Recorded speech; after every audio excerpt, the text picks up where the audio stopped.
So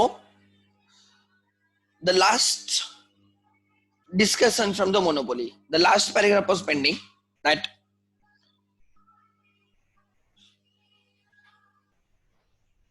the paragraph related to discrimination. Why discrimination is important?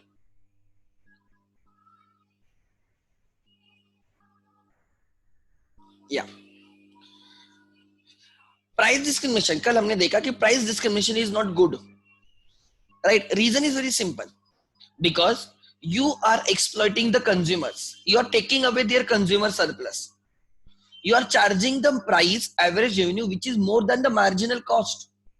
So you are reducing the social welfare or consumers welfare. If you are charging the price exactly equal to marginal cost, जितना production की cost है उतने अगर आप price लगा रहे हो, like perfect competition, you are creating social welfare.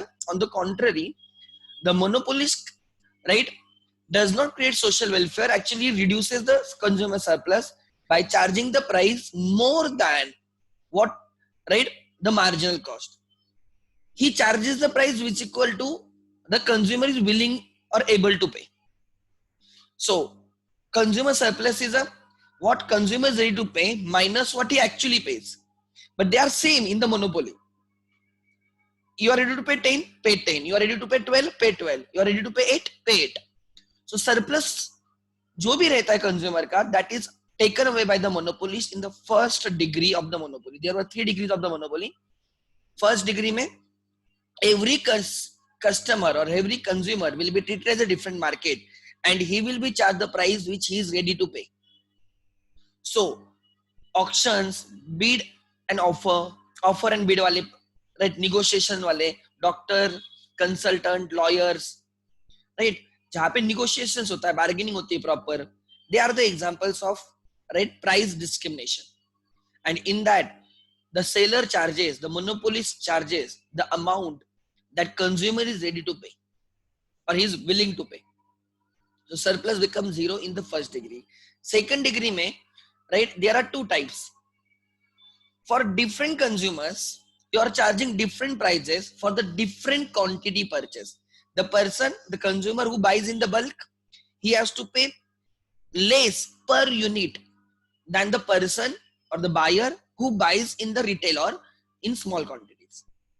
And the second, for the same consumer, right, for the same consumer, he has to pay different prices for the successive purchases. In some cases, you have to pay less price being a loyalty customer for the additional units purchase, or in some cases, you have to pay more than what you used to pay, right, earlier, like cylinder, gas cylinders. Another example is the consumption of electricity, telephone bill, etc. They can be, right, जहाँ पे maybe output restricted है, and in that case, you want to create a, right, you want to make the output available to everyone. So you want to put restriction on the use. So ऐसे cases में आप क्या करते हो कि additional units purchase करोगे तो you have to pay more than the earlier units. So you are discriminating for the same person. Earlier he was paying less, now you are paying, he is paying more, right? Or vice versa. Earlier he was paying more, now he is paying less. So उस second degree में first different customer को different price for the different quantities, different customer, different quantities, different price. Second में same customer, for successive consumption he has to pay different price. And the third, right, we divide the total market of the monopolist into different markets, sub markets on the some characteristics that can be on the basis of gender, male, female, like college जैसे girl students and boy students को अलग अलग करता है, on the basis of caste, open and others, on the basis of area, rural area and urban area, right, on the basis of use, domestic use or commercial use, right. So try to understand, on some basis, on some characteristics, we will divide the entire market into different sub markets, and accordingly we will charge, right, different prices. Like electricity company charges higher like they the charges are higher for the commercial use and charges are lower in case of domestic use. Railway charges, right, changes with the age. For a senior citizens, the ticket rates are less as compared to the others, right? The school charges fees differently for the girl student and boy student, right? They charges fees differently for the open students and category students. So this is a discrimination. That is a third degree of discrimination. In the second and third degree of discrimination, you take some part of the consumer welfare, right? ये हमने 3 degrees of price discrimination देखा. Then we saw why monopolies are not good.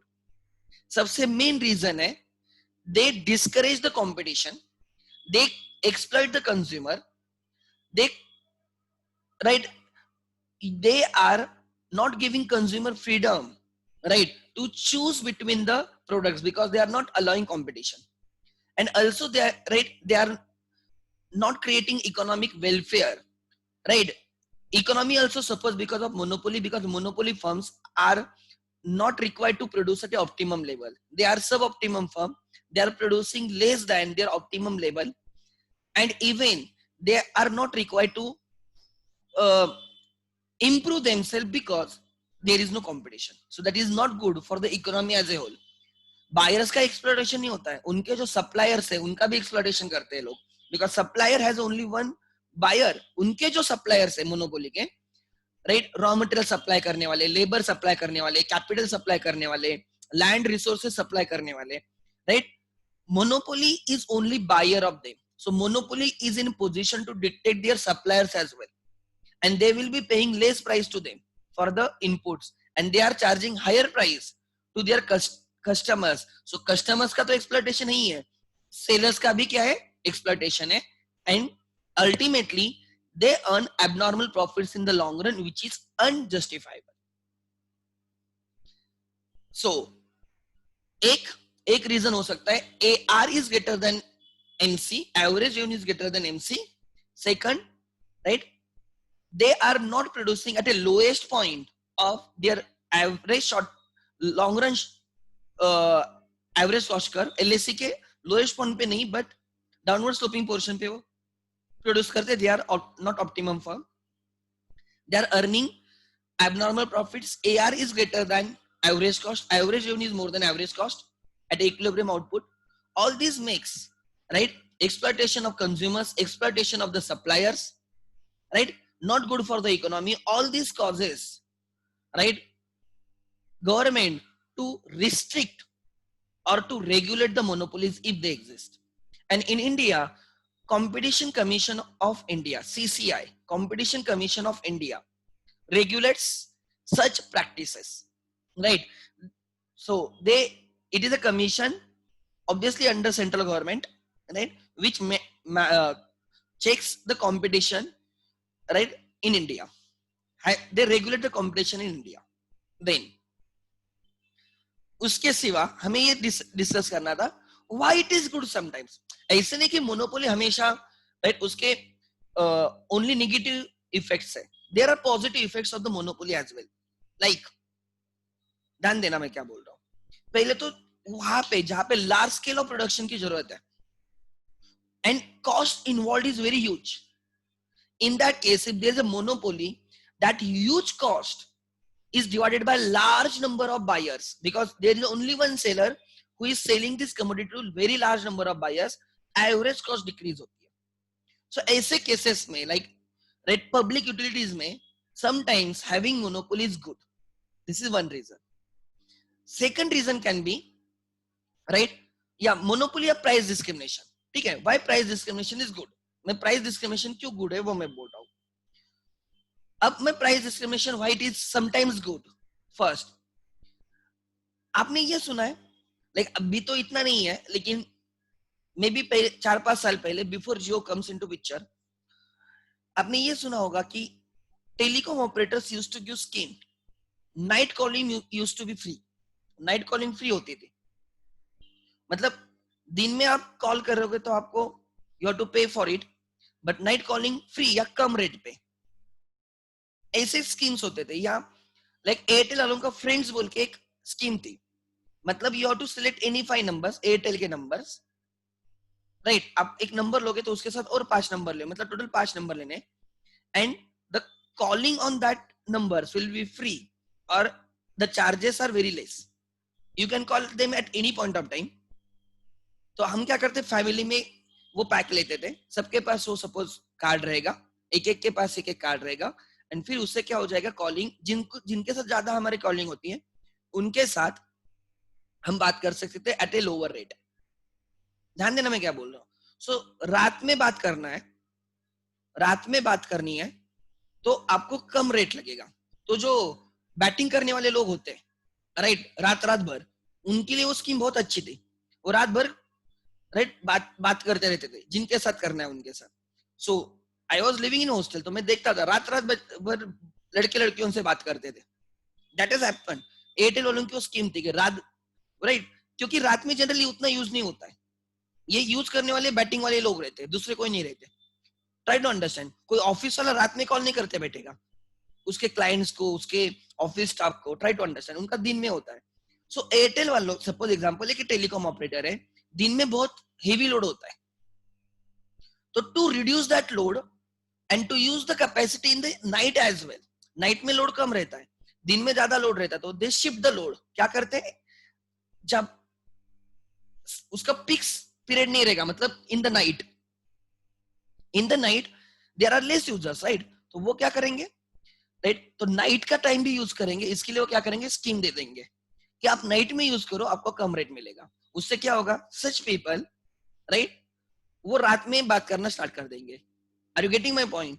Because rate कम है रात में, so they are shifting the load, right, from morning to the night. This is example, इससे discriminate हो रहा है।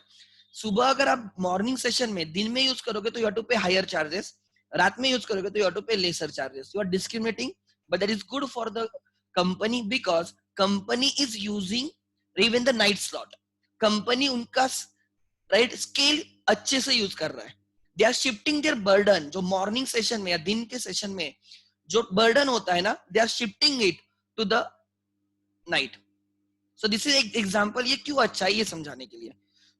सो एयरटेल वाले वैसे करते थे। दूसरा example, I had been to the times, मैंने मेरे 2-3 फ्रेंड्स के सिलसिले में टाइम्स क्लासेस पता होगी आपको, एमबीए के लिए मैं वहां पे गया था, एंड उनकी एक स्कीम थी, ध्यान देना, उनकी क्या स्कीम थी।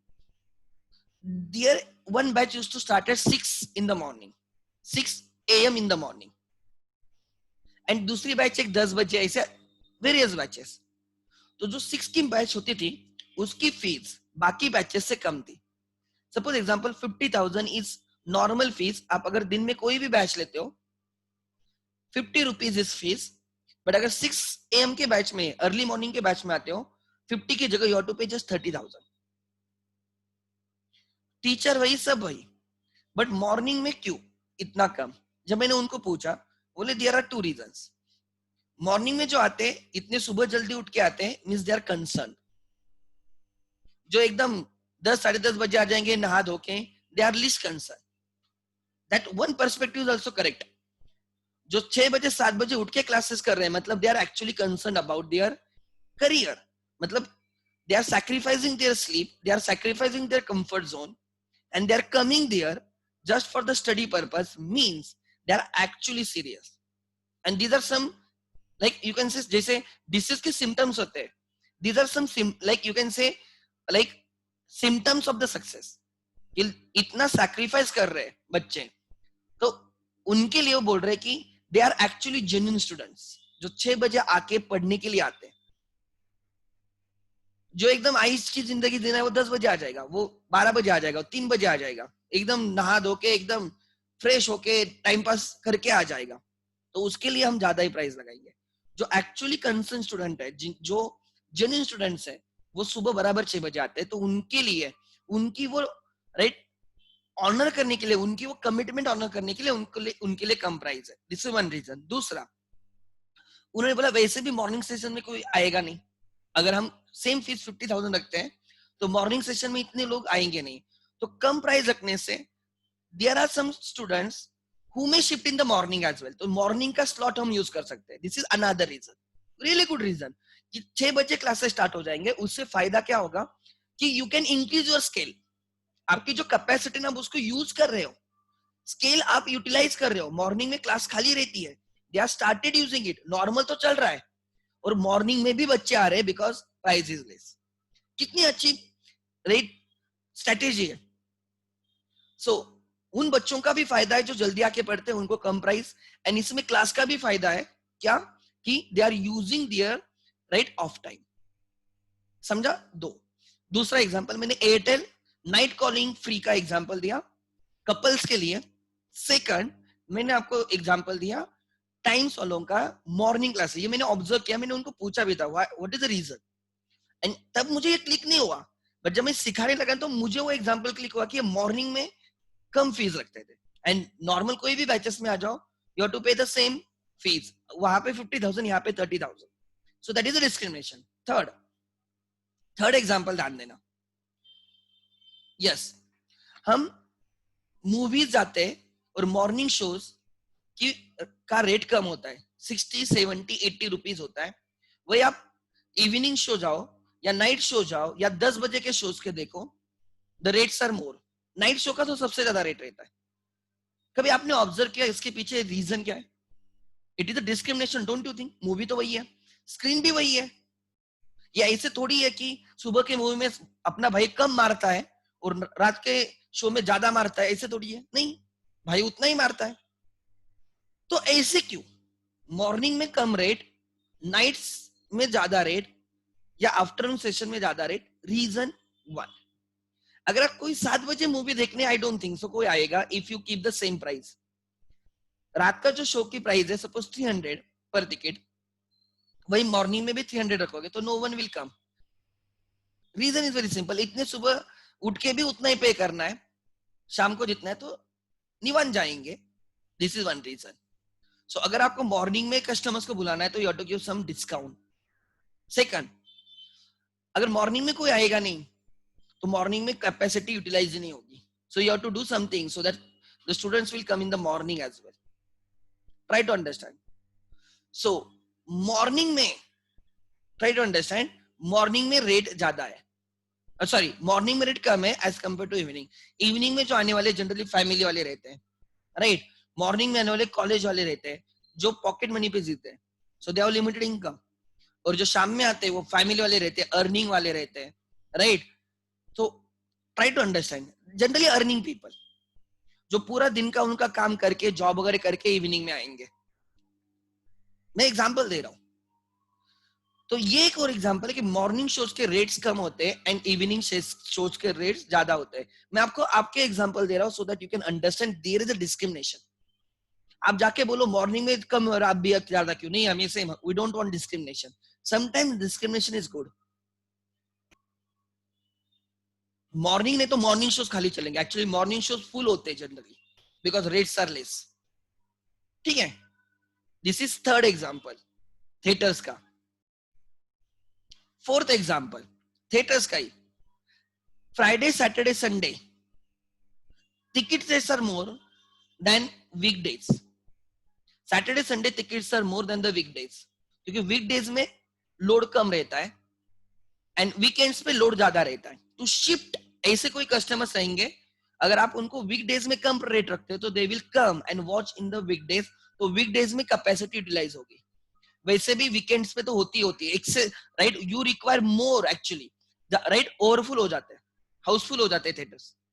सो टू शिफ्ट दैट लोड हम उनको वीक डेज पे we keep the lower rates. And आपने देखा होगा there are many schemes during the weekdays, Sunday Saturday को कोई स्कीम नहीं रहती। This is fourth example of the price discrimination. To shift the load, Saturday Sunday का जो लोड रहता है, बिकॉज अगर हाउसफुल हो गए तो कस्टमर आ रहे हैं, राइट? ऑडियंस आ रहे हैं, बट आप उनको मूवी नहीं दिखा सकते, यू आर लूजिंग रेवेन्यू। तो ऐसे कस्टमर्स को कन्वर्ट करने के लिए, एंड वीकडेज में थिएटर हाउसफुल नहीं रहते, तो उस दिन पे उनको लाने के लिए you have to give the rate, like keep the less rate. इसलिए वीकडेज पे रेट्स कम रहेंगे, सैटरडे संडे को रेट ज्यादा रहेगा। Are you getting my point? This is another example. This is the fourth या फिफ्थ एग्जांपल। इमेजिका, या कोई भी वाटर पार्क या जो भी ऐसे आप जहां पे जाते हो टूरिस्ट प्लेस वगैरह, right, on Saturday Sunday the prices और rates are very high and on weekdays the rates are less. I think जितना मुझे पता है कि आई थिंक ट्यूसडेज को इमेजिका में स्कीम रहती है कुछ, तो दो दो दो पे एक टिकट फ्री ऐसे कुछ तो रहता है. आई डोंट नो, स्टूडेंट्स के लिए अलग, but that is not on Sunday और Saturday, that is on weekdays. Why? Because weekdays पे वैसे भी लोड कम रहता है. समझ में आ रहा है? तो अगर उन दिनों पे अगर आप रेट कम रखते हो तो there are chances customers will come. Discrimination चल रहा है, डिस्क्रिमिनेशन चल रहा है, and that is good for them because they are right making the revenue during the off season. They are shifting the load from the peak season to off season, and they are trying to utilize their capacity during the off season. Airtel का example दिया, night PACS अब वो बंद हो चुका है because अभी 24 hours free calling है, बट जब मैं स्टूडेंट था मैं तब की बात कर रहा हूँ. नेक्स्ट मैंने आपको एग्जांपल दिया क्लासेस का, मॉर्निंग क्लासेस में रेट्स कम एंड आफ्टरनून इवनिंग क्लासेस में रेट्स आर मोर. थर्ड मैंने एग्जांपल दिया morning shows versus evening shows in the theatres. मैंने फिफ्थ एग्जांपल दिया rate rates of the shows on the weekdays and weekends, and fifth example दिया मैंने इमेजिका का, right. At every place there is a discrimination, at every place there is a discrimination, but that discrimination is really good for them and even for the customer. जिनको benefit लेना है they can go in the early morning show या in the like weekdays पे जाओ, you can buy at a lesser rate. Customer का भी फायदा है, सेलर का भी फायदा है. So discrimination is good.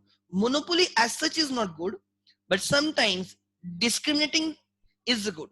Like theatres are not monopoly, they are doing the discrimination.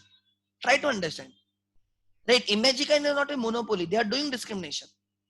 Classes are not the monopoly, they are doing the discrimination. Why discrimination is good, that I am telling you. मैंने बोला monopoly अच्छी क्यों है? जहां पे high level of cost of production रहती ना, वैसे केसेस में there should be one producer only, so that economies of scale का बेनिफिट लेके, right, his average cost will be less. Disadvantages क्या है मोनोपोली के, वो हमने डिस्कस किया.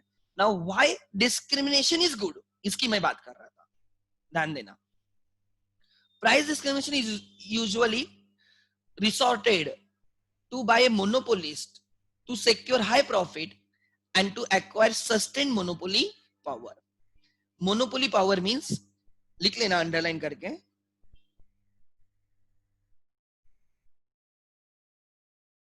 average revenue is greater than marginal cost. You are charging more than marginal cost. Then there is a loss of economic welfare. Yes, average revenue is more than marginal cost. There is a loss of economic welfare, right, as the price paid is higher than the marginal cost. Price discrimination also results in reduced consumer surplus. Yes, price discrimination results in reduced consumer surplus. Then monopoly as such reduces the consumer surplus. However, there are some favorable outcomes as well, जैसे मैंने अभी discuss किया. The increase in the revenue due to price discrimination will enable some firms to stay in business who otherwise would have made a loss. Discrimination करने की वजह से there can be some firms, right, which can stay into business, otherwise they would have to close down their business. ध्यान देना, आगे पढ़ो क्या लिखा है.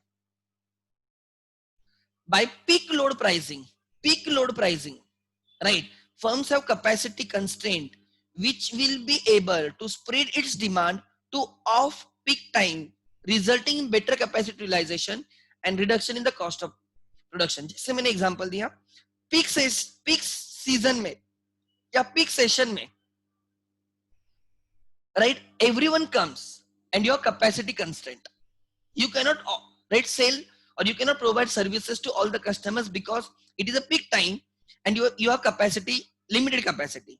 तो उन कस्टमर्स को रिटेन करना है एंड उनको आपको सेल भी करना है, सर्विस भी देनी है, तो उनको ऑफ, राइट, सेशन में या ऑफ सीजन में उनको कन्वर्ट करने के लिए हम प्राइस डिस्क्रिमिनेशन करेंगे. पीक में जो प्राइस है उससे कम प्राइस रखेंगे हम, राइट, ऑफ सीजन में. देन सो उससे क्या हो जाएगा कि वो कस्टमर्स रिटर्न भी हो जाएंगे, राइट। ऑफ सीजन में या ऑफ पीक टाइम में जो कैपेसिटी अंडर यूटिलाइज्ड है वो फिर यूटिलाइज करेंगे हम। देन आगे, okay, many essential services like railways cannot be profitably run unless price discrimination is followed. Some consumers, especially poor consumers, will benefit from lower prices as they will not be able to purchase the goods and services if uniform high price is charged to all customers. So this is a benefit. ठीक है, इसमें लिख लेना example,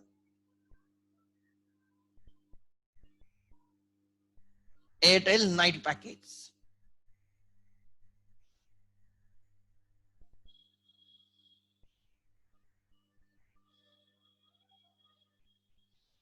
then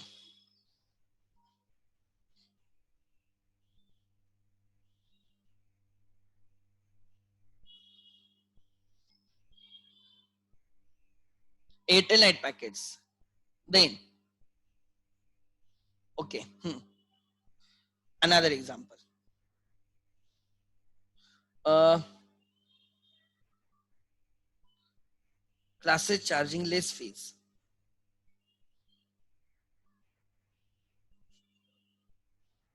for morning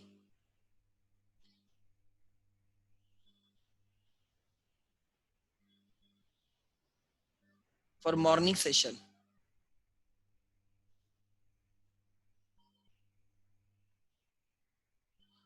right. Morning shows are cheaper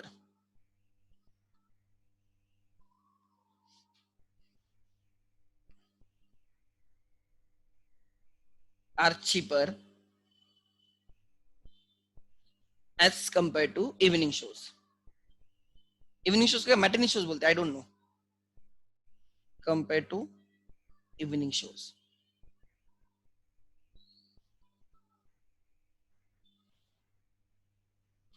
right. Imagica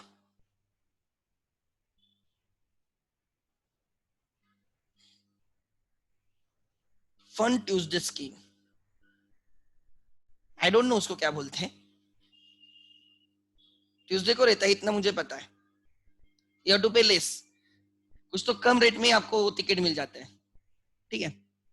सो ठीक है, सो this is your some of the examples of the price discrimination, why they are good. Next, यहां तक clear हुआ? Now the next market, monopolistic market.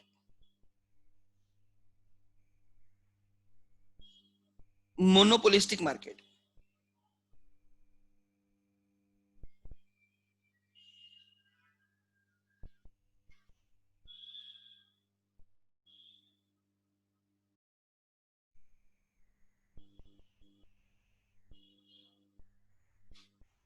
monopolistic market, we know, right, monopolistic market is a real market. Actually it is more common than the pure competition or pure monopoly.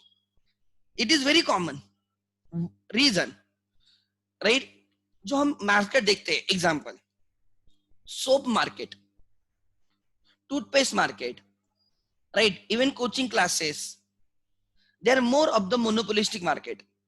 Everyone is selling almost same product, everyone is providing the same services, but they are differentiating the product.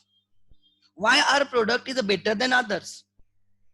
Example, Lux is a beauty soap, Liril is some different soap, Godrej beauty number one, it is a beauty soap, right. Lifebuoy is a, like, you can say, Lifebuoy is more about a health, right, it concerns more about the health. आप Dove, it is more about keeping your skin young. एक दूसरा था, mummy वाली add वाली थी, ओ mummy, वो कौन सी थी, I don't remember the name, वो कौन सा सोप है मम्मी वाला, बहुत सारे एक्टर्स आके गए उसमें, Santoor, Santoor, Santoor helps you to remain young for ever, ठीक है। सो संतूर का पर्पस क्या है कि यू आर ए हीरो। देखो एड, देखो एड का, लक्स के एड में देखो, लक्स के एड में है ऑल हीरोइंस, टॉप मतलब टॉप मोस्ट हीरोइंस लक्स के एड में, कोई भी देखो, ऐश्वर्या राय थी, दीपिका रहेगी वगैरह वगैरह वगैरह। मीन्स यू आर राइट, वो क्या दिखा रहा है कि आप इनकी तरह बनोगे। और संतूर के एड में कॉमन लेडी दिखाई जाती है, नो हीरोइन, एक normal lady who herself is a heroine in her own eyes या in the eyes of the public। मतलब they are trying to differentiate कि हम इनके जैसे नहीं है, you can be your own hero or heroine as the case may be, जो कुछ भी है। so they are trying to classify themselves कि एक common person can be a hero। Santoor के एड से वो पता चलता है, और लक्स के एड वो करण जौहर जैसे, ठीक है। सो अनदर एग्जांपल, राइट, वही अगर आप लाइफ बॉय, तेरा साबुन स्लो है क्या, आपने देखा होगा। So it is more about fighting the germs, so it is more about the right on the front of the health.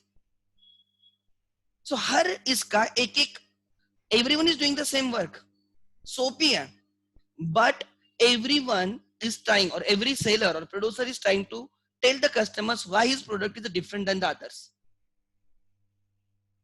another example, toothpaste, right, toothpaste में आप देख सकते हो, राइट, कि किसी में नमक होता है, किसी में आयुर्वेद है, आयुर्वेदिक जड़ी बूटियां होगी, किसी में क्रिस्टल्स रहेंगे। सो सब कोई वही काम कर रहा है। किसी में स्वदेशी है, पतंजलि में, बराबर ना, वो स्वदेशी झंडा लेके चल रहा है। So everyone is doing the same thing, but they are trying to promote their product, advertise their product. Why their product is different than other, they are trying to differentiate। आपने डिटर्जेंट्स की add देखी होगी, washing powder Nirma, right. दूसरा आपने दाग अच्छे बोल के, कौन है वो, सर्फ एक्सेल, बराबर ना। देन आपने ये देखा होगा, अमिताभ बच्चन अभी ऐड करता है घड़ी detergent. try to understand, everyone is trying to tell why their product is better than the others। are you getting my point? like surf excel came with a totally different concept कि दाग अच्छे, कोई problem नहीं, we are there, right। घड़ी में totally अलग दिखाया गया है। आप एक कोई तो था, आई डोंट रिमेम्बर, उसमें वो लड़की ऑटो से उतरती है और वो उसके जॉब, राइट, मे बी वो फर्स्ट डे रहता है, एंड वो ऑफिस वाले पूछते हैं या उसके सीनियर या बॉस पूछता है कि तू ऑटो में आ गई, बोले ये मेरे पापा है। मतलब उसका actually it's good thing, I don't remember the name of that soap और जो कुछ भी है, ठीक है, कौन सा है वो, टाइड वाला है, ठीक है। सो मतलब टाइड पहनने से आप वैसे, टाइड पहनने से बोल रहा हूँ, if you wash your clothes by Tide, वैसे कुछ हो सकता है, they are trying to tell you. Like आप एनर्जी ड्रिंक्स देख सकते हो, like Sprite, Thums Up, right, then Coke, या कैटरीना जो ऐड करती है वो, आई थिंक कैटरीना किसकी करती है वो, मैंगो वाला, क्या है वो, फ्रूटी, फ्रूटी, फ्रूटी नहीं, वो फ्रूटी नहीं, वो दूसरा किसका करती है, कैटरीना किसकी करती है रे,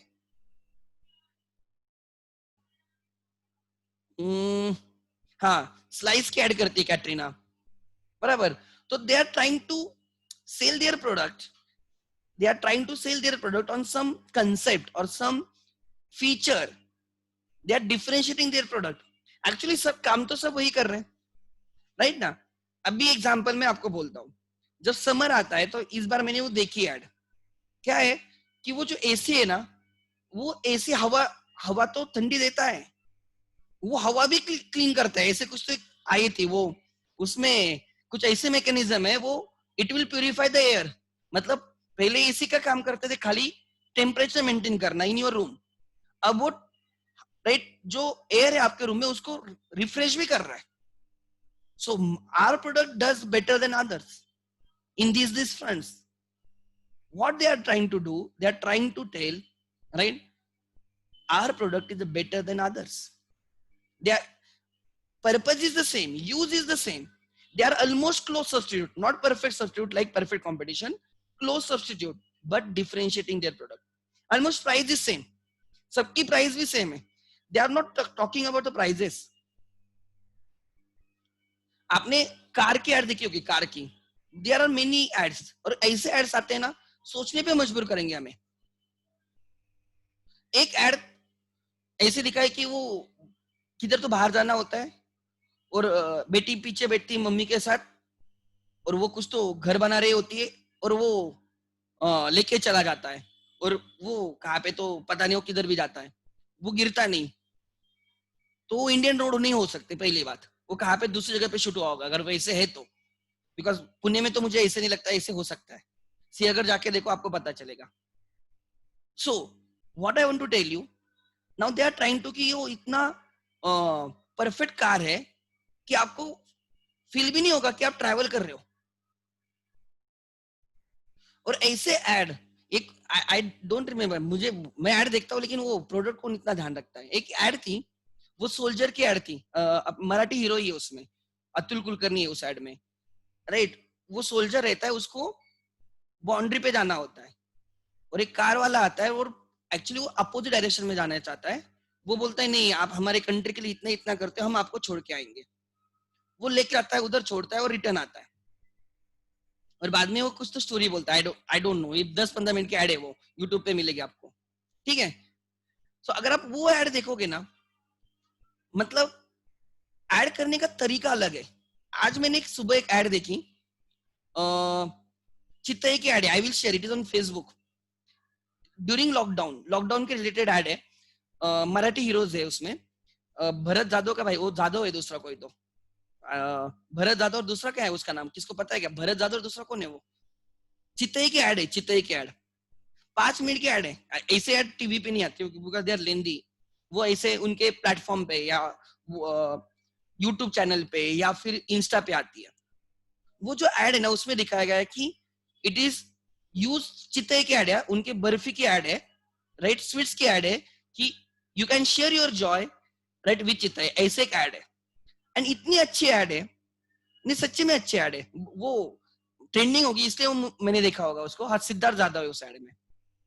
दूसरी एक एड बोलता हूँ, झूठ नहीं बोलूंगा, एक अभी मैं बीच में दीदी के इधर था तो मैं देख रहा था एक एड इतनी सीरियस थी. ऐसे दिखा है कि एक बेटा है, he is on wheel chairs and एकदम senior citizen couple, they are looking after him.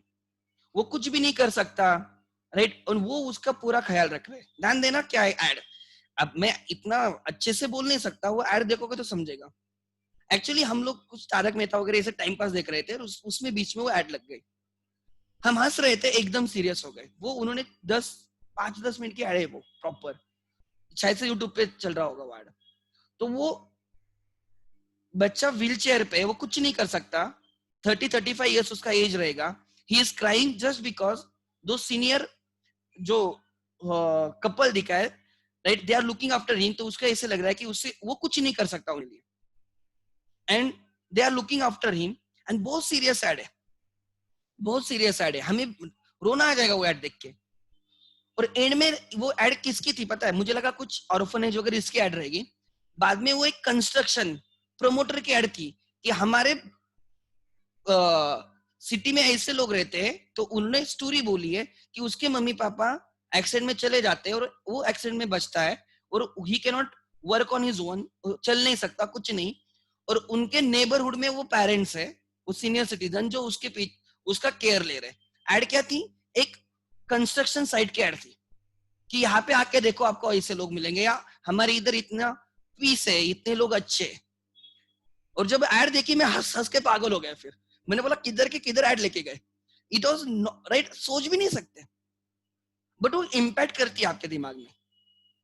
They didn't told, right, उन्होंने प्राइस के बारे में एक वर्ड भी यूज नहीं किया उन्होंने, कुछ भी नहीं बोला, बट वो दिमाग में बैठी हो एड. आज भी वो एड लगती है ना, आई स्किप इट नाउ. सो मैं आपको एग्जांपल दे रहा हूँ. सो ये जो है ना examples, they are not doing the price war, they are on the basis of the advertisement, they are right, soliciting the customers. They are trying to tell the customers why their product is different. अभी आपने MNR की add देखी होगी, मैं नगर से आते time में देख रहा था चौक में हर जगह पे एमएनआर के बड़े बड़े पोस्टर्स लगे। क्या लॉकडाउन में भी आप एकदम आराम से घर से काम कर सकते हैं, ऐसे कुछ तो उनकी ऐड है, राइट, कि यहाँ पे आपको इंटरनेट सप्लाई मिलेगा 24 आवर्स सप्लाई। और उनके जो मैं टेस्टिमनी पढ़ रहा था उस एड के नीचे, तो उन्होंने 4-5 लोगों के दिया कि ड्यूरिंग लॉकडाउन हाउ अमोनरा took care of them and everything, हर जगह पे सैनिटाइजर था वगैरह, ऐसे उनके टेस्टिमनी थी। So what they are trying to tell कि हमारे इधर जो भी रहने के लिए आते हैं उनकी हम केयर अच्छे से लेते हैं। That is what they wanted to tell. ऐसे मतलब नहीं कि बाकी लोग केयर नहीं लेते होंगे, बट मैं एग्जांपल दे रहा हूं। So some ads actually gets clicked and therefore they are trying to create their own brand. Example देता हूं, ठीक है, एग्जाम्पल ध्यान देना। मैंने स्टोरी सुनी है कहां पे तो आई डोंट नो, एक कहां पे मैंने ऐसे सुनी होगी, ध्यान देना, मतलब कितना कस्टमर का केयर रखा जाता है उसके बारे में। एग्जाम्पल है ऑडी का। एक बंदे के पास ऑडी रहती है and he starts driving, right, वो मतलब वो कहां पे बाहर जाता है एंड उसकी कार पंक्चर हो जाती है, स्टेपनी रहती है, निकाल भी सकते हो, आप बोलोगे ट्यूबलेस टायर है, बट आप निकाल लोगे सपोज। तो जब वो निकालना चाहता है, वो टायर रिमूव करके दूसरा टायर लगाना है, at that point of time he realises कि जो उनकी किट है उसमें ग्लोव्स भी है। आप दूसरे किसी भी कार की या नॉर्मल कार की ग्लोव्स, राइट, उनका किट देखना, you won't find gloves over there. मतलब वो मर्सिडीज वाला सोचो, उसने कितना सोचा होगा कि कभी कोई कस्टमर की कार पंक्चर हो सकती है एंड मे बी आजू बाजू में कोई पंक्चर शॉप नहीं हो सकता है जहाँ पे वो निकाल सकता है, वो ठीक करवा सकता है, तो उसको खुद को करना पड़ेगा। एंड जब वो करेगा, वो जो किट है, किट तो सब कुछ देते हैं, वो जो भी रहेगा उसका निकालने के लिए, बट ग्लोव्स कितने में गिरते हैं? 20, 25, 50 रुपए में ग्लोव्स रहेंगे। बट ही थॉट कि ऐसे हो सकता है और मेरे कस्टमर को जरूरत पड़ सकती है, उसने वो 50 रुपए का रखा। कितने लोग रखते हैं? जाके आप आपके गाड़ी में चेक करो, है क्या आपके घर में? You won't find. ये होती विजन और ये होती कस्टमर सर्विस। वो कस्टमर कैसे जाएगा किधर? जब वो कस्टमर यूज करता है तो उसको समझ में आता है कितनी छोटी छोटी चीजों का ध्यान रखा गया है। अगर ऐसे है, अगर कोई ऐसी सर्विस देता है कि आपको डोर टू डोर सर्विस, आपको हर इसमें हेल्प मिल रही है, आपको हर जगह पे आफ्टर सेल सर्विसेज भी है, अगर ऐसे है तो obviously, right, you will always be with that seller. It becomes a brand basically. तो यहाँ पे प्राइस पे वॉर नहीं है, यहाँ पे ब्रांड बनाने पे वॉर है। यहाँ पे, राइट, कंपटीशन है खुद का नाम करने के लिए, खुद की एक सेपरेट आइडेंटिटी और मोनोपोली करने के लिए। You cannot become a monopoly like only, but you get some power of that. You can have your own brand, you can advertise that, you can keep your own prices. Many times, like when someone asks me why Ekatom actually performs so well even during this lockdown or what, reason is very simple. We are giving our best.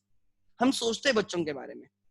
Like during lockdown when no one thought, we started with the Zoom lectures for foundation, 11th, 12th, सबके लिए। हमने 12, हमारे 11 के batches almost full है, almost full है। 12 तो हमारा कब का, उनके फाउंडेशन भी स्टार्ट हुआ है। When others were just giving recording lectures, we were taking live lectures. This is an example. दूसरा एग्जाम्पल है कि हमारे इधर जो बच्चे आते हैं, हम उनका एंड टू एंड जितना हमारे तरफ से हो सकता है उतना हम खाली सिखाना नहीं है, पैसे लेना नहीं है। We provide all the facilities, all the facilities. अभी जो डिक्लेरेशन फॉर्म की बात चल रही थी, जो बच्चे, I have sign the declaration forms of the students who are not even from the Ekatvam, क्योंकि उनके टीचर्स उधर, दे डोंट नो टीचर्स, ये रियलिटी है। And I had almost 200 to 300 forms मैंने साइन करके ऑफिस में रखे थे, क्योंकि कोई भी आए अपने इधर, उसको वो फॉर्म मिलना चाहिए। तो यही फॉर्म जो नवीपेट के बच्चे, वो भी कैंप में आके लेके गए, जो उस एरिया में रहते हैं वो लेके गए। At the end they are our students, right, and moreover that ऐसे भी बच्चे उनके फ्रेंड्स है जो मे भी दूसरी जगह पे है, वो देखते उनको भी पता चलता है ये लोग करते हैं। इस बार ऐसे हुआ, अदरवाइज एवरी ईयर हम क्लासेस में ही बच्चों से फॉर्म भरवा के लेते हैं। Actually staff looks after that, we submit the forms. This is एक एग्जांपल जो आपके साथ अभी आपने देखा है। अगर आप फेस टू फेस रहोगे तो आपको और समझेगा व्हाई देयर आर स्टूडेंट जो 11 से हमारे पास सीए फाइनल तक रहते हैं। रीजन क्या है? Reason is the service and we focus on that. मैंने कभी बोला भी था, we don't sell the product, we sell the services. We are service provider, we are not like others. मैंने एक टैगलाइन पढ़ी, हमारे इधर क्लास को पढ़ने की जरूरत नहीं। ऐसे है कोई तो classes, right? No need to study at home. No need to study at home मतलब ऐसे कैसे हो सकता है? No need to study at home, ये पॉसिबल ही नहीं है। कोई कितना भी अच्छा सिखाए, you have to study at home, वो बोलने का हो गया। No need to study at home. So what I want to tell you, whenever we discuss, right, ये होता है like you won't even believe, right, the faculties, right, call each other and they discuss the performance of the students। आप जो test देते हो कौन है कौन नहीं, we know everything, किसने दिया किसने नहीं दिया, right? I have everything, even maths की भी टेस्ट का मुझे पता होता है कि किसने दिया किसने नहीं दिया। I look after everything। दूसरी बात,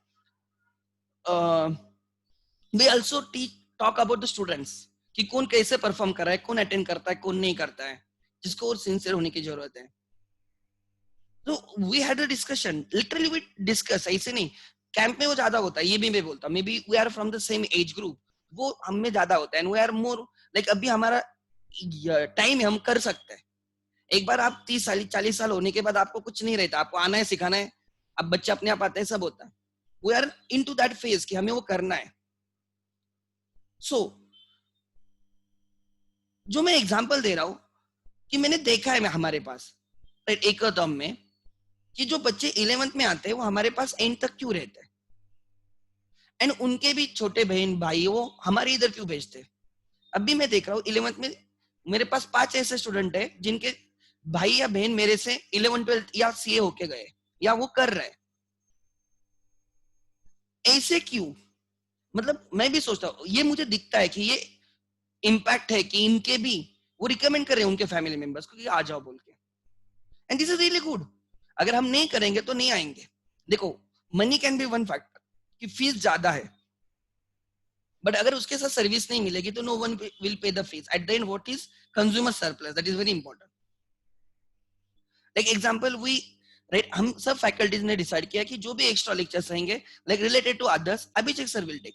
सर लेते हैं, सर लेते हैं रिवीजन बैचेस। उन्होंने मुझे बोला तुझे लेनी है, I take the revision batches of even, जैसे संडेज को मैं इकोनॉमिक्स वगैरह उधर रिवीजन लेता हूँ, राइट। अकाउंट्स के कोई चैप्टर्स की मुझे रिवीजन लेनी होती है, राइट। हर एक ने अपने अपना डिसाइड करके रखा है कि हम ये करेंगे, and we do that definitely. You won't believe, मतलब एक मेरे पास है जो मैंने कैंप में पहले से किया है। Even if you fail we also allow you to attend our regular lectures without any fees. अगर मुझे लगता है जेन्युइनली आपने पढ़ाई की, आप फेल हुए, आपने टाइम पास किया, तो बाद में भी टाइम पास करोगे। बट अगर ऐसे लगता है आप दूसरी जगह पे जाओ, they will charge the fees, at least 4000 5000 तो लेंगे। We don't even charge that, क्योंकि हम, अगर किसी का बैड लक हुआ है या कुछ कारणों की वजह से वो पेपर नहीं दे पाया या उसकी पढ़ाई नहीं हुई, we do consider that reason, because for a student is more important. मैंने बोला we are providing the services and not selling the product, because product sell करना है तो फर्क नहीं पड़ता कस्टमर कौन है, प्रोडक्ट गया गया। सर्विस में क्लाइंट टू क्लाइंट कनेक्शन होना चाहिए, इसलिए सर्विस इंडस्ट्री डिफरेंट है और ये जो प्रोडक्ट जो सेल होता है ना वो डिफरेंट है। सो ये जो मार्केट्स है and therefore we have different like customer base. हमारे पास जो स्टूडेंट आते हैं ना पढ़ने के लिए स्टूडेंट आते हैं, ये भी मैं बहुत बार बोलता हूँ, हमारे पास जो बच्चे आते हैं वो पढ़ने के लिए आते हैं। और बाकी जगह पे मैंने देखा है कि कैसे स्टूडेंट आते हैं, बाकी जगह पे अच्छे भी हो सकते हैं, मैं ऐसे नहीं बोल रहा, बट मैं ओवरऑल मेरा एज अ स्टूडेंट ऑब्जर्वेशन बोल रहा हूँ। आई वाज आल्सो स्टूडेंट, तब से मैं देख रहा हूँ, जो मेरा ऑब्जर्वेशन है। सो अगर आप खुद को अलग कर रहे हो, खुद को अलग, या तो वो एक्चुअल हो सकता है या वो, राइट, कभी कभी ऐसे भी होता है कि हमें लगता है कि ये प्रोडक्ट सच्ची में अच्छा है ना, हम वो जाके लेते हैं और बाद में पता चलता है नहीं है, राइट, अंडरस्टैंड। तो इन दैट केस अगर ऐसे है तो वो लॉन्ग टर्म नहीं चलेगा।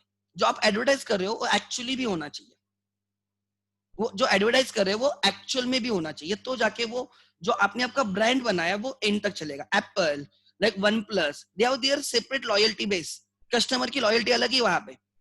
Avenger series, Harry Potter series, right, don't say Golmaal series. ठीक है. सो मैं आपको एग्जांपल दे रहा हूं. They have different base because they are giving something, they are differentiating themselves from others. And if you don't believe, right, camp में हम करते नहीं, go and ask your other friends, किधर भी जाके पूछो, you will understand the amount of the effort that we put in. मैं ऐसे नहीं बोलता, अगर नहीं करूंगा, मैं विदाउट कोई चीज करके बोलता नहीं. नहीं है ना तो मैं डायरेक्टली नहीं बोलता, मेरे से नहीं हो रहा है मैं नहीं बोल देता हूँ. However, अगर हम करते हैं तो मैं डेफिनेटली बोलता हूँ. जनरली बोलने की जरूरत नहीं होती, बट बच्चे समझते नहीं. So monopolistic competition, we are living in the world of the monopolistic competition, जिसमें by differentiating your product and services you can create your own monopoly power, that is a brand. You can keep your own price, you can increase your price, you can charge higher price for your products. So you are in some aspect is a monopoly, and in some aspect, right, you are also following the perfect competition, because if you increase the price some of your customers will lose. यहाँ पे entry free है, exit free है, anyone can come. Product differentiation, right, competition not on the price but on the product differentiation होता है. Large number of sellers selling almost identical and differentiated product, close substitutes and differentiated product. Price elasticity is greater than 1, relatively elastic. Cross elasticity is high, not infinite like perfect competition, but high. These are some of the features of the monopolistic competition. It is a blend of monopoly and perfect competition.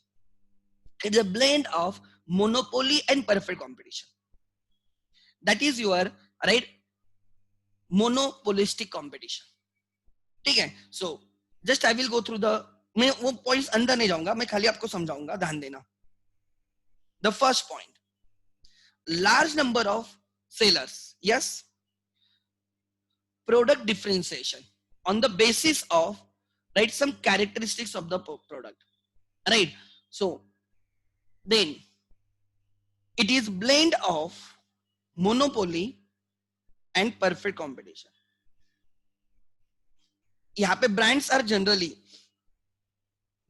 generally so advertised, so much advertised that a consumer starts associating the brand with a particular manufacturer, and the type of the brand loyalty is developed. Brand recognition लिख लेना वहां पे, brand recognition and a brand loyalty बनती है यहाँ पे. ठीक है. Then freedom of entry and exit. Freedom of entry and exit. Anyone can come if they are thinking they can earn supernormal profit. There is a profits, the new firms will enter, and if there are losses, the existing firms which cannot recover the variable cost will leave. मतलब ये perfect competition जैसे हो गया. अगर in short run firms are earning supernormal profit, average revenue is more than average cost, supernormal profit, then there will be new firms, supply will increase, price will decrease, cost will increase, and the profit will become zero. So perfect competition firms in the long run earns zero profit, normal profit. Similarly, monopolistic firm also earns normal profit in the long run, because जहां पे entry exit है वहां पे price and cost adjust होने के chances होते हैं. Monopoly में एंट्री नहीं है, इसलिए they continue to earn abnormal profits in the long run. Monopolist firms, right, भले ही शॉर्ट रन में abnormal profit कमा रहे हैं, long run में they will be earning only normal profits. If they are into losses, average cost is more than average revenue. The existing new entry तो नहीं रहेगी because existing firms are into losses, right? Existing firms which cannot recover variable cost, they will leave the industry. Industry will contract, supply will decrease, price demand remains same, price will increase, average revenue will increase. As there is unemployment because sellers are leaving the industry, they are quitting the industry contract हो रही है, cost of inputs will decrease, and you will start earning again zero profit. So ये क्यों होता है? Because entry and exit allowed है. Then non-price competition, yes, right, they don't compete on the basis of the price, They compete on the basis of the product that they offer or service they offer, right? A key base of the non-price competition is deliberate policy of the product differentiation. Deliberate policy of product differentiation. Then, ठीक है,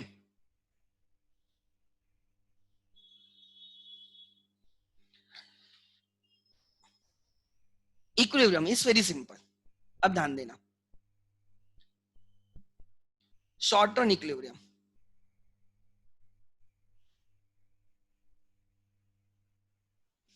It is a part of imperfect competition. Therefore, average revenue is downward sloping, but somewhat flatter. Not like monopoly, which is a steeper. It is a flatter. As average revenue is a downward sloping and flatter, right? Marginal revenue will be also downward sloping. So short run में case one, the firms are earning abnormal profits. ये बहुत simple है, अब इसमें ज्यादा कोई दिमाग ही नहीं है. Abnormal profits हो गया. Abnormal profits. Abnormal profits. A firm earns abnormal profit when average revenue is greater than average cost.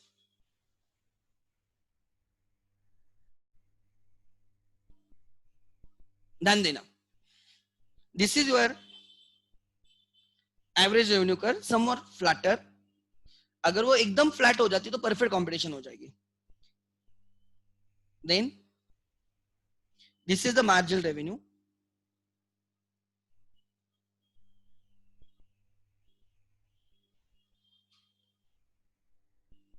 Marginal cost. A monopolistic competition is in equilibrium when its MR intersect with the MC and MC cuts from the below. This is your equilibrium point and this is your equilibrium output. मैं कुछ अलग diagram नहीं निकालने वाला. This is kind of revision for you.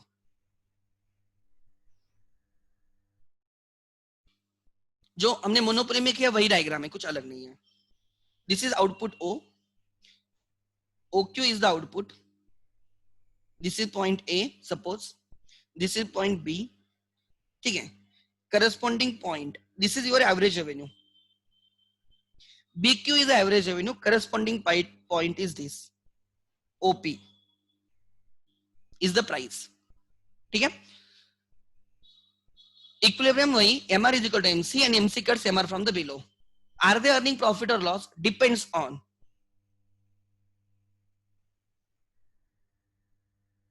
copy, paste.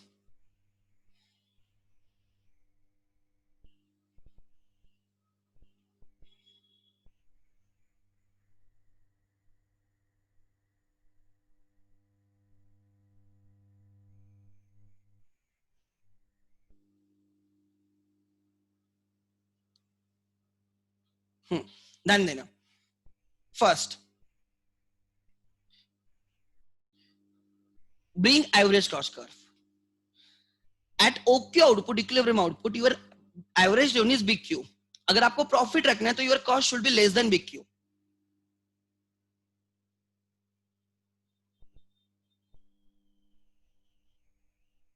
This is your average cost. And this is your, suppose this is C. CQ is your average cost. इसका corresponding point is suppose D. So now you can see your average revenue is greater than average cost at equilibrium output, equilibrium quantity. Therefore, your profit is this.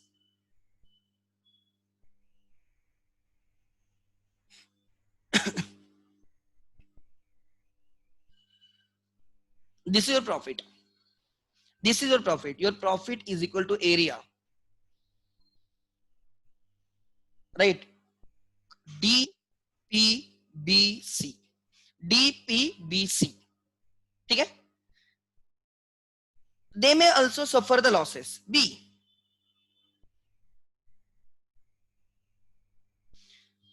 Losses. Negative profit.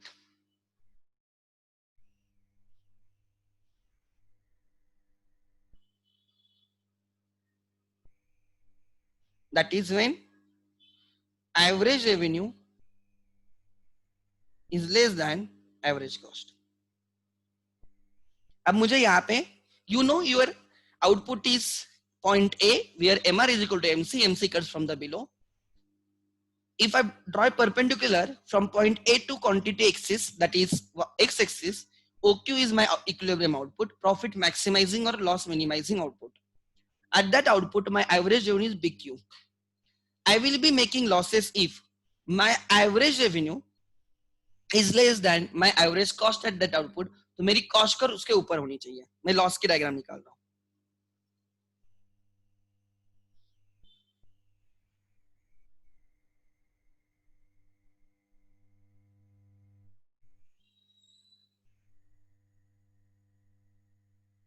This is my average cost curve.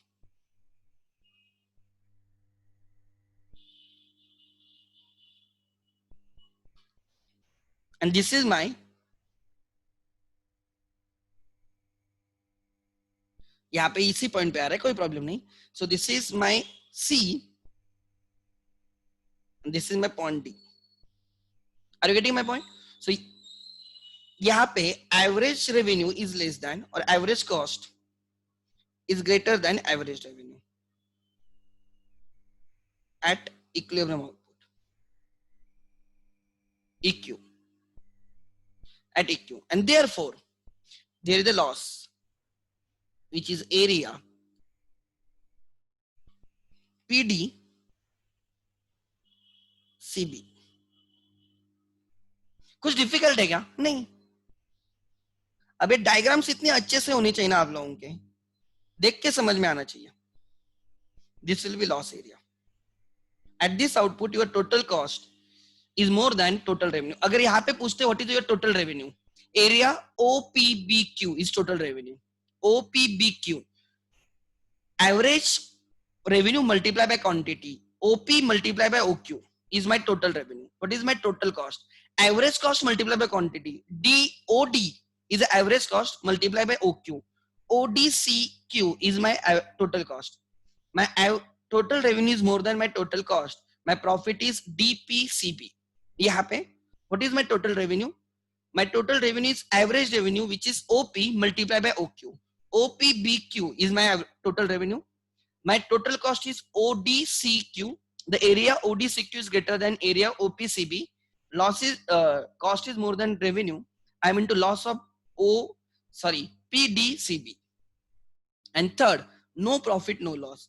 तो आपको ऐसी curve निकालनी होगी, average cost curve, which will be tangent to average revenue curve at equilibrium output.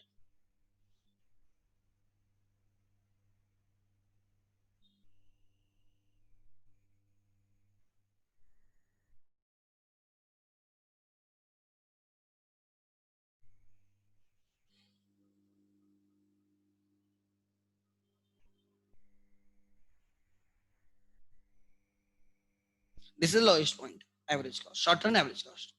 So at this output, you can see your average cost is BQ, your average revenue is also BQ. They are same, it is tangent. So I will say at equilibrium output, you are earning no profit, no loss, zero economic profit, you are normal profit. यहाँ पे, therefore, average revenue is equal to average cost at equilibrium output. Therefore, normal profit, zero profit. But in all the three cases, short run में you may earn abnormal profit, you may earn losses, or you may earn normal profit. So this is C, normal profits. आगे, right? That is average revenue is equal to average cost.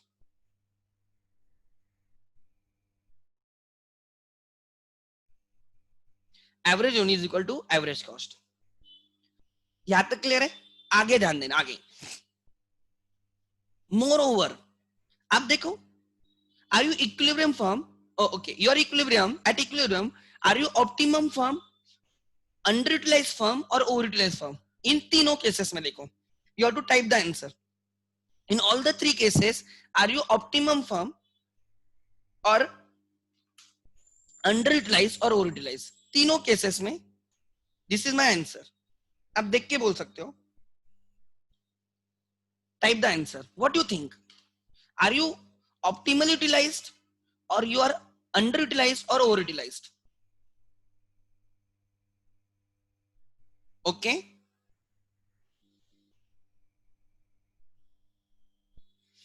अब average cost के कौन से portion पे काम कर रहे हो ये मैटर करता है. अगर आप डाउनवर्ड स्लोपिंग पे काम कर रहे हो ना, अंडर यूटिलाइज्ड है. लोएस्ट पॉइंट पे काम कर रहे हो तो फुल यूटिलाइज्ड है ऑप्टिमली. एंड अगर आप अपवर्ड पोर्शन पे काम कर रहे हो तो यू आर ओवर यूटिलाइज्ड. कहां पे? अब देखो, देखो ना, तीनों डायग्राम में आप एवरेज कॉस्ट के कहां पे काम कर रहे हो? डाउनवर्ड स्लोपिंग पे कर रहे हो, राइट? या आप अपवर्ड स्लोपिंग पे कर रहे हो या लोएस्ट पॉइंट पे कर रहे हो? Yes, you are working on downward sloping portion of your SSC. SSC के डाउनवर्ड स्लोपिंग पोर्शन पे काम कर रहे हो. And therefore I will say you are not optimum firm. There exist excess capacity. आप पूरी कैपेसिटी यूज नहीं कर रहे हो. Your full capacity is this. ध्यान देना आप. This is your full capacity.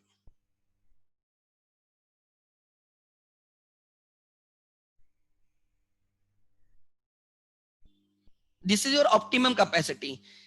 Suppose this is OM is your optimum capacity output, but you are producing less than OM. So this is your excess capacity. अभी भी इतनी capacity बाकी है. You are not using it. You won't use it because वहां पे आप maximum profit में हो. Why will you use it? क्यों वहां पे जाना ट्राई करोगे? Your profit will decrease. Short run में मत करो, वहां पे रुको. फिर access capacity exists. No need to produce OM output, produce OQ, maximize your profit, be happy, but there exists excess capacity. आपने ज्यादा बिल्ड करके रखा है, इसका मतलब. Are you getting my point? यहाँ पे हर जगह पे एक्सेस कैपेसिटी मिलेगी आपको.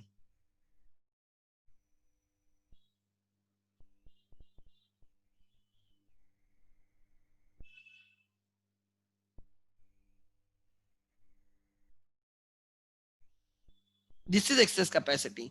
यहाँ पे एक्सेस कैपेसिटी है. This is access capacity. Now long run में क्या रहेगा? सेम. मैंने पहले परफेक्ट कॉम्पिटिशन जैसा सोचना है. लॉन्ग रन में क्या होगा?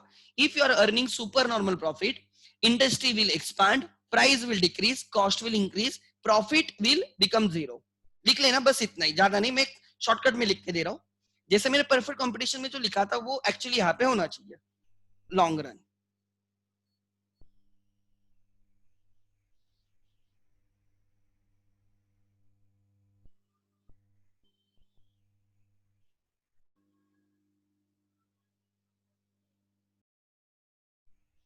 Case A.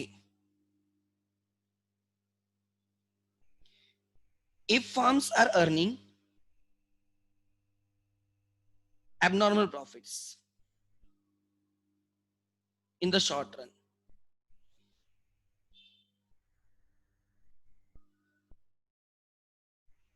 in short run, then, right, new firms will enter.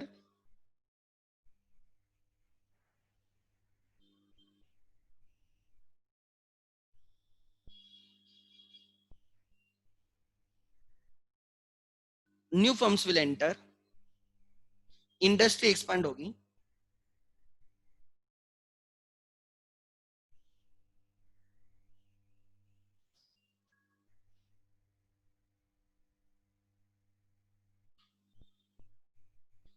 Industry will expand.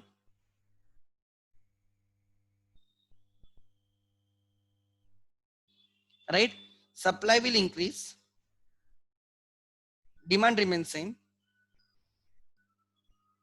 Supply increase. Supply curve shift हो जाएगी, increase. And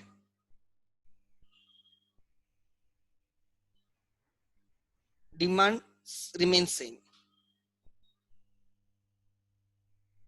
Suppliers increase हुए ना. Average revenue, price will decrease. And average cost increase होगी, and therefore right abnormal profit मतलब क्या? अब ये average revenue is above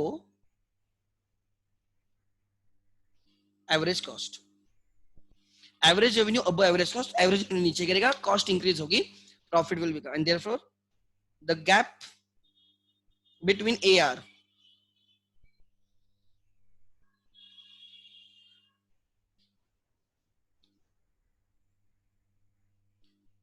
AC will become zero.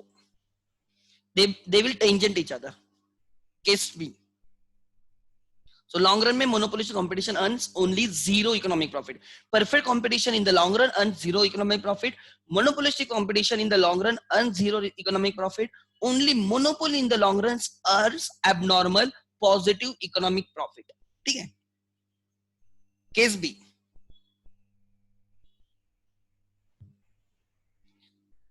If firms are suffering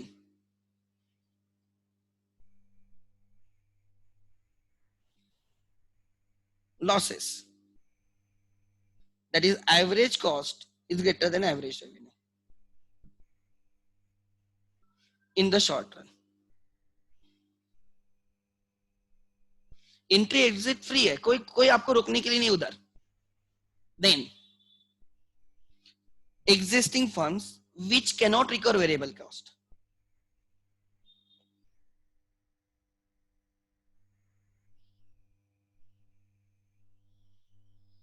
which cannot recover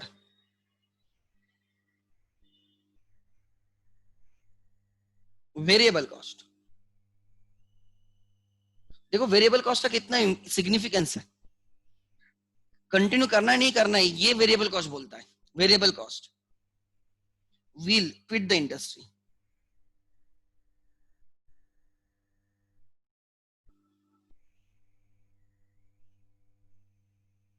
it is better to shut down for the at least time being. Long run में अगर आप cost recover नहीं करोगे कैसे चलेगा? कॉस्ट लॉन्ग रन में तो cost recover होनी चाहिए ना. अगर कोई फर्म लॉन्ग रन में है मतलब they are at least recovering their cost, at least उनका प्रॉफिट जीरो तो रहेगा. ठीक है? नहीं, इसके वजह से इंडस्ट्री विल कॉन्ट्रैक्ट. लिखो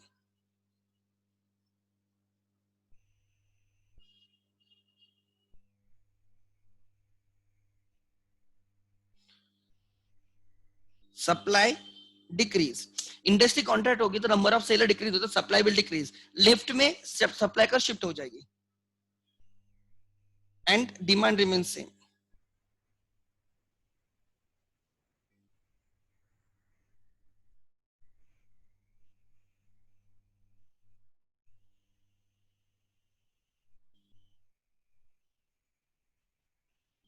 average revenue will increase, average cost will decrease, and therefore the gap between average cost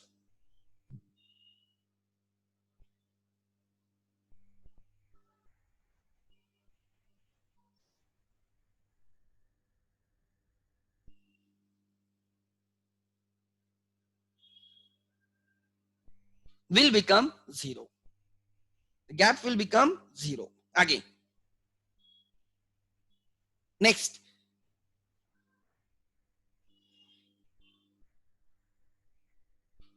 ठीक है? सो डायग्राम एक ही डायग्राम इसके लिए.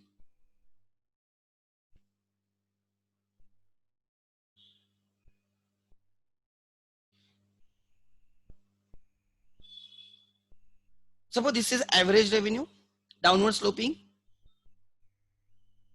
marginal cost, downward sloping.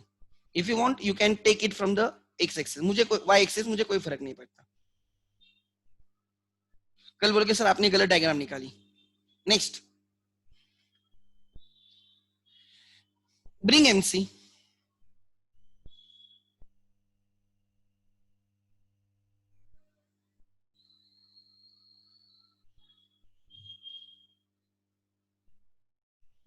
This is my MC. Marginal cost, output decide हो गया। ये कौन सी एमसी है? Long run marginal cost. अब इसको एलएमसी बोलो, long run marginal cost. It is long run marginal cost. आगे कैसे लिखना है? अरे लॉन्ग रन में कैसा केस? अच्छा ये लिखना है क्या? लिखो जल्दी लिखो, चलो मेक इट फास्ट।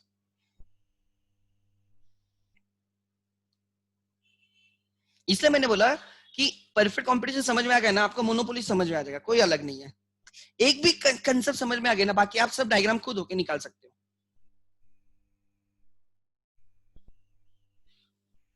एंड मैं झूठ नहीं बोल रहा हूं, मेरे टीचर ने मुझे सिखाया था, नहीं सिखाया था मुझे याद भी नहीं है, बट ये मैं गारंटी के साथ बोल सकता हूँ आपको है ना, कभी भी याद आएगा। ये मैंने जो सिखाया ना वो याद आएगा। ये मैं लिख के देता हूँ स्टैम्प पेपर पे, क्योंकि मैंने बच्चों से सुना है ये चीज। अगर मेरे टीचर पूछेंगे ना जिनसे मैंने सिखाया था, सीखा है मैंने, आई डोंट रिमेम्बर, मुझे ये सब चीजें उन्होंने मुझे याद नहीं, मतलब बाकी लोगों का तो जाने दो, मेरे फ्रेंड्स का। एटलीस्ट मैं पढ़ाई के बारे में बात कर सकता हूँ। I remember the things. मैं एक बार करता हूँ ना तो मुझे याद रहता है। मैं मूवी भी एक बार देखूंगा ना तो मैं आपको हर चीज बोल सकता हूँ। नाम भी नहीं याद रहते मेरे से, बट ओवरऑल कंसेप्ट पता होती है मुझे। सो आगे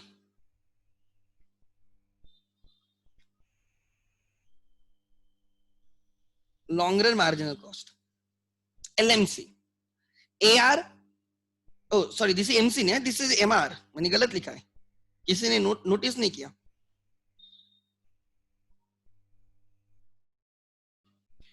long run marginal cost is equal to my marginal revenue at point A, where my output, वहां से परपेंडिकुलर डालो।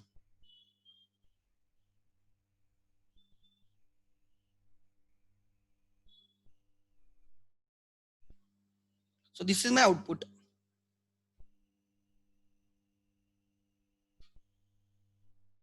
This is my output OQ, this is my average revenue big Q, जिसका corresponding point अगर मैं वहां से perpendicular डालता हूँ एक्सिस पे तो मुझे मिलेगा OP. Long run marginal cost है अपने पास। अब प्रॉफिट ढूंढना है, लॉन्ग रन में प्रॉफिट ढूंढना है, तो आपके पास एवरेज रेवेन्यू है, यह है आपके पास एवरेज कॉस्ट होनी चाहिए। लॉन्ग रन की कौन सी कॉस्ट होती है? LAC, long run average cost. चलो लॉन्ग रन एवरेज कॉस्ट,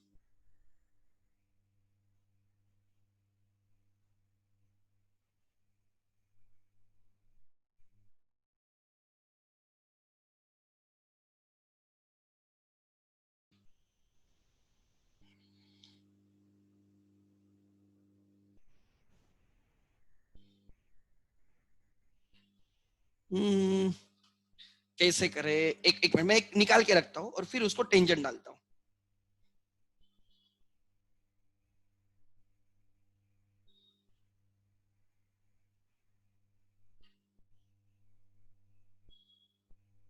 ये बहुत बड़ी हो जाएगी।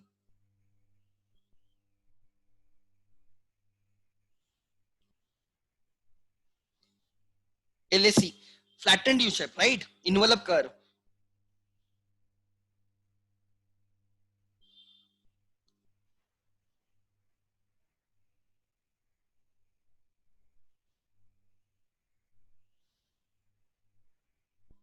तो फिर मेरी मार्जिनल कॉस्ट थोड़ी हट जाएगी।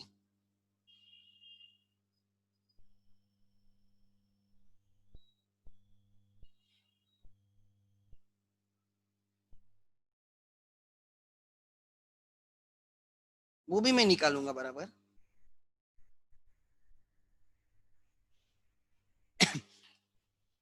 आई like to draw diagrams. CA final में यू विल लर्न कस्टम्स,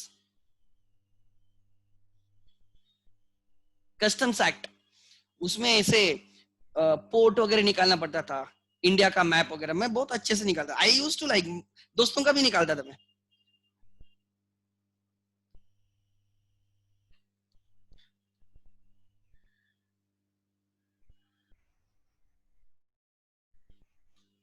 ठीक है, ठीक है, this is my marginal cost, कई बराबर 0 पॉइंट लोएस्ट पॉइंट से। So try to understand, this is my long run average cost, LSC. You can see at OQ output, your average revenue, which is BQ, is also equal to your average cost. And you can see you are not optimum firm. यही perfect competition firm optimum firm होती थी. So यही difference है monopolist firm and the perfect competition में. Perfect competitive firm in the long run is earning zero profit. Monopolistic also earns zero profit. However, perfect competition firm is working on the lowest point of the SSC as well as LAC. जो equilibrium output आता था ना वही उनका optimum output आता था. यहाँ पे equilibrium output is less then optimum output. You can see this is optimum output.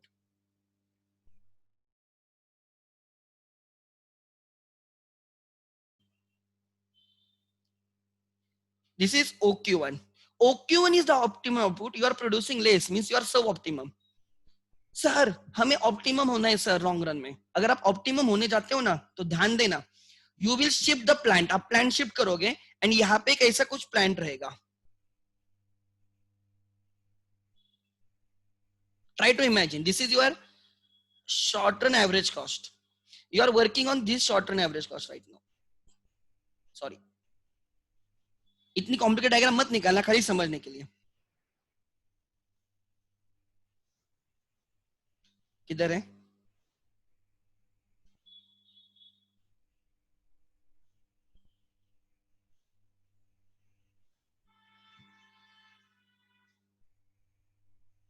You are working on this SSC जिसका लोएस्ट पॉइंट यहाँ कहाँ पे, and you are tangent to the downward sloping portion. This is one SSC. Suppose this is n SSC, this is number m. I don't know.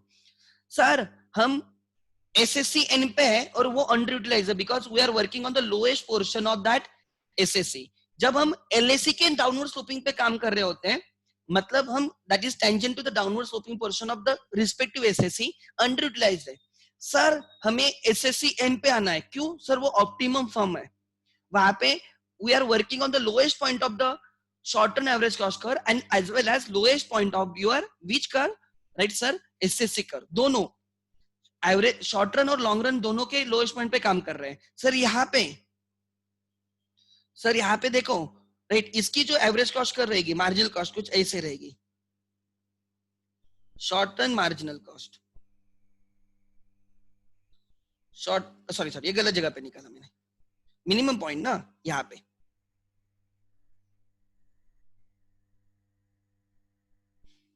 Short run marginal cost. समझ में आ रहा है? Sir हम SSC N पे काम करें which is underutilised. Long run में हम जीरो प्रॉफिट है सर, अंडर यूटिलाइज्ड है, मोनोपोलिस्टिक फर्म. सर हम लोएस्ट पॉइंट पे जाएंगे. अब लोएस्ट पॉइंट पे अगर आते हो तो you will shift from SSC N to SSC M.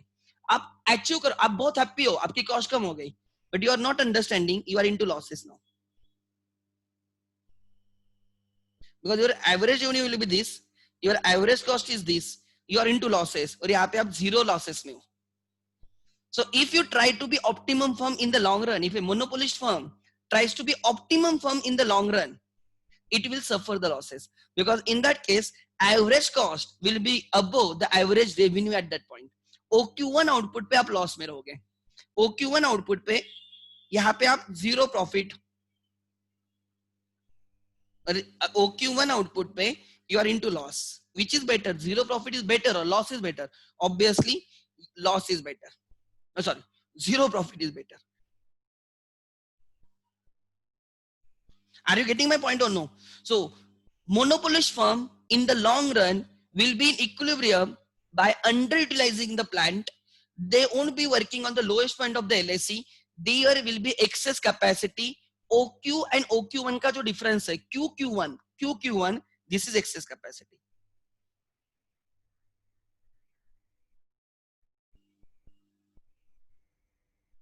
But वही अगर परफेक्ट कंपटीशन फर्म होती तो that would have been working on SSC M पे काम कर रही होती, लोएस्ट पॉइंट ऑफ एलएसी पे पॉइंट काम कर रही होती, वो ऑप्टिमम फर्म भी होती एंड इक्विलिब्रियम फर्म भी होती. समझा या नहीं समझा? अब ध्यान देना, मैं आपको तीनों के डिफरेंस समझा रहा हूं. Last 5 minutes and then done. Everyone, first long run perfect competition, monopoly and monopolistic competition. Short run में all firms may earn zero profit, positive profit और पॉजिटिव इकोनॉमिक प्रॉफिट, कोई प्रॉब्लम नहीं.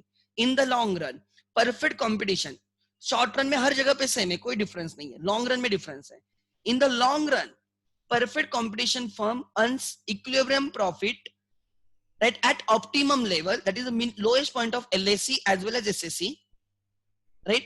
So it achieves equilibrium being optimum, and that equilibrium maximum profit is zero profit. क्या बोला मैंने?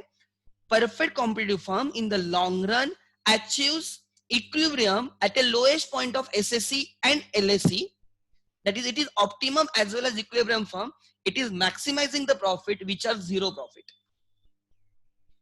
The monopoly firm in the long run earns abnormal positive profit. It is equilibrium firm earning maximum profit, which is positive profit, not being optimum. They don't try to be optimum. If they try to be optimum, they will reduce their profit or they will enter into losses. या तो profit कम होगा या loss बनेगा उनका. So equilibrium है but optimum नहीं है.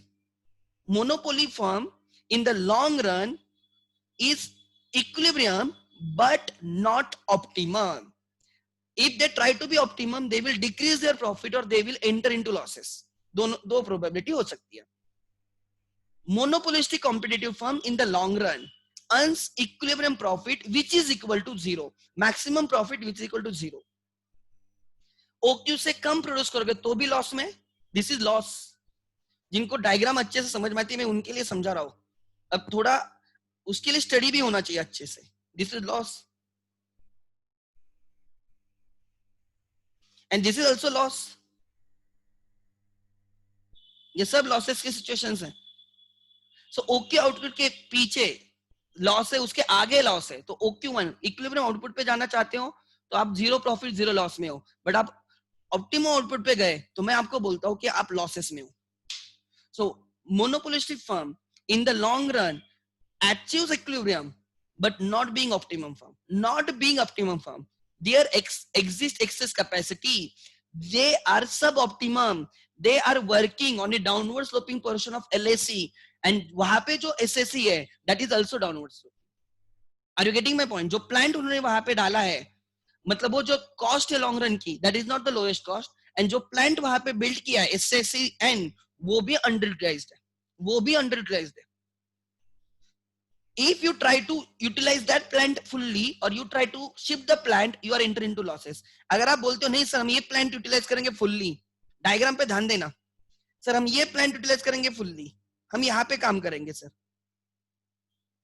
वो प्लांट यूटिलाइज करेंगे, फिर भी आप लॉसेस में हो. फिर भी आप लॉसेस में. देखो वहां पे लॉस है आपका.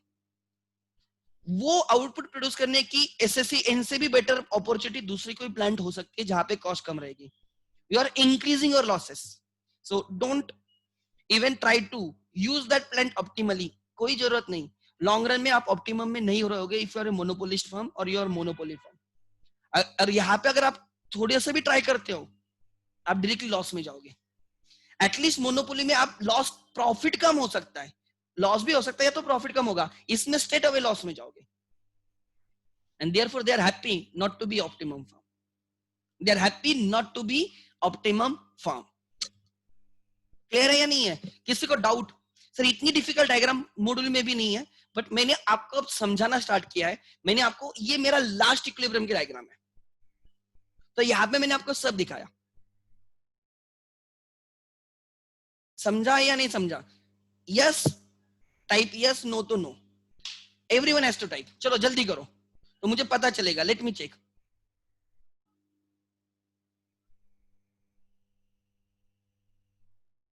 50% समझा, 50% नहीं.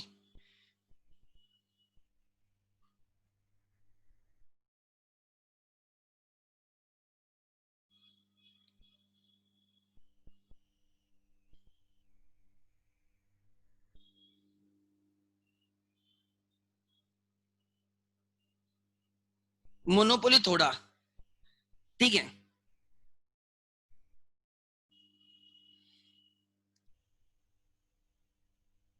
You to read. आपको, और मैंने बोला कि जो नोट्स मैंने दिए वो पढ़ो, ये वाले, और दूसरा मॉड्यूल. प्रैक्टिस के लिए you can refer many books. Monopoly तो सबसे सिंपल है, मोनोपोली क्या कंफ्यूजिंग है? डिस्क्रिमिनेटिंग मोनोपोली कंफ्यूजन हो सकता है, बट उसमें मैंने बोला है कि आपको marginal revenue of market A should be equal to marginal revenue of market B should be equal to marginal cost, बस यही कंडीशन है। मोनोपोली तो सबसे सिंपल है, परफेक्ट कंपटीशन डिफिकल्ट लग सकता है, वो पूरी डायग्राम वगैरह, वो लॉन्ग रन वाली।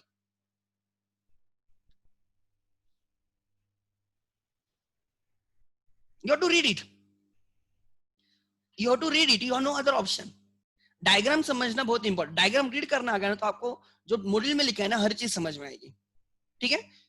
इसलिए मैंने आपको, मैं यहाँ पे मैंने बोला था दो लाइंस लिखने बाकी थे इन द कॉस्ट, मैं वो ओपन करता हूँ और वो मैं कंप्लीट करता हूँ, मेरा वो कंप्लीट हुआ है इसलिए मैं वहां पे लिखने जा रहा हूँ। Cost long run, short run कहाँ पे लिखा था हमने? आई थिंक प्रोडक्शन में लिखा था, प्रोडक्शन वाला।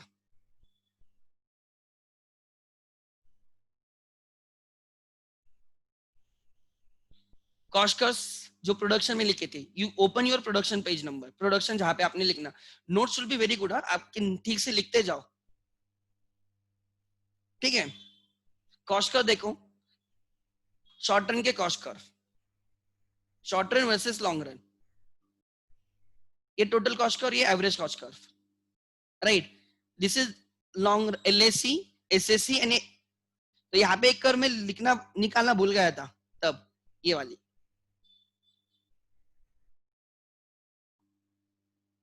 Short run marginal cost. Then profits, देखो क्या लिखा है, परफेक्ट कॉम्पिटिटिव फर्म, मोनोपोलिस्ट और monopolistic firm can earn positive profit, zero profit or negative profits in the short run and are suboptimum firms in the short run. Perfect competitive firm long run का देखो, earns zero economic profit and optimum firm, ठीक है, that is lowest point of LAC पे काम करे होगी। Monopolistic firm earns zero economic profit but it is suboptimum firm.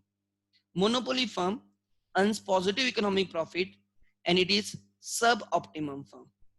मैंने आपको ये पढ़ोगे आपका पूरा रिवाइज हो जाएगा, इसमें everything you will find, short run versus long run.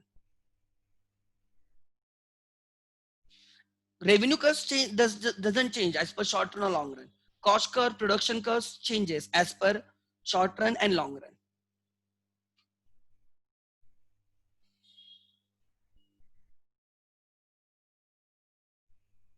ठीक है। एक ही मार्केट बाकी है, ओलिगोपोली मार्केट, उसमें इक्विलिब्रियम वगैरह ऐसा कुछ नहीं है, राइट। उसकी थोड़ा कंटेंट है, अगेन इंपॉर्टेंट फॉर एग्जामिनेशन। तुम्हारा आपका कोई लेक्चर है कल? I need 1.5 hour to complete the market. So I will be taking lecture tomorrow. I think there is maths paper. I think दूसरा कोई पेपर नहीं, अकाउंट्स का मैंने कुछ रखा नहीं है। So कंफर्म करके मुझे बोल दो, ठीक है, कल का क्या शेड्यूल रहेगा।